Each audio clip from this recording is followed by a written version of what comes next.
नमस्कार, बहुत स्वागत है आप सभी का। आप मुझे न्यूज़ 18 के डिजिटल प्लेटफॉर्म पर देख रहे हैं। मैं हूं आपके साथ जया मिश्रा। ईरान पर लगातार हुए हमले में न सिर्फ ईरान के बड़े बड़े नेताओं की मौत हुई, बल्कि उसकी संपत्ति का भी खासा नुकसान हुआ। और ऐसे में सवाल यही उठता है कि आखिर इजरायल के पास ईरान के ठिकानों की जानकारी कैसे थी, जो उसके हमले इतने ज़्यादा सटीक थे, चाहे वो सर्वोच्च लीडर अयातुल्ला अली खामेनेई हो या फिर सुरक्षा प्रमुख लारिजानी और कई वरिष्ठ अधिकारी। आखिर इजरायल तक ये जानकारियां पहुंचाता कौन था?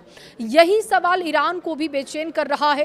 तभी तो उसने अपने घर को खंगालने की शुरुआत की और करीब 600 लोगों की गिरफ्तारी की है। इनमें से एक को फांसी की सजा सुना दी गई है। इजरायल के लिए जासूसी करने के आरोप में एक व्यक्ति को फांसी दे दी गई। न्यायिक अधिकारियों के मुताबिक अगिल कैशावर्ज नाम के इस शख्स को शनिवार सुबह सजा दी गई, जो सुप्रीम कोर्ट ने उसके खिलाफ जासूसी के आरोपों को बरकरार रखा। इजरायल की अर्ध सरकारी एजेंसी मेजान न्यूज एजेंसी के मुताबिक 27 साल के कैशवर्ज एक आर्किटेक्चर छात्र था।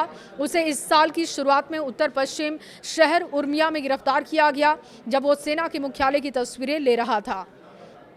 मोसाद के लिए जासूसी कर रहा था ये गद्दार, ये जानकारी आई है। रिपोर्ट के मुताबिक उस पर आरोप था कि उसने मोसाद और इजरायली सैन्य अधिकारियों के लिए 200 से ज्यादा मिशन पूरे किए। संवेदनशील स्थानों की तस्वीरें लेना, कुछ जगहों पर सर्वे करना, खास इलाकों में ट्रैफिक की निगरानी करना शामिल था।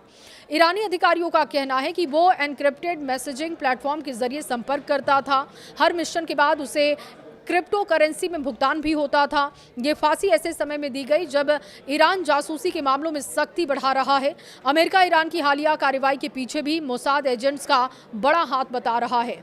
जून में हुए 12 दिन के युद्ध के बाद अब तक कम से कम 10 लोगों को जासूसी के आरोप में मौत की सजा दी जा चुकी है। अक्टूबर में ईरान ने कानून और कड़े तेवर दिखाए थे, जिसके तहत इजरायल और अमेरिका के लिए जासूसी करने वालों पर सीधे मौत की सजा, संपत्ति जब्त करने का प्रावधान लाया गया।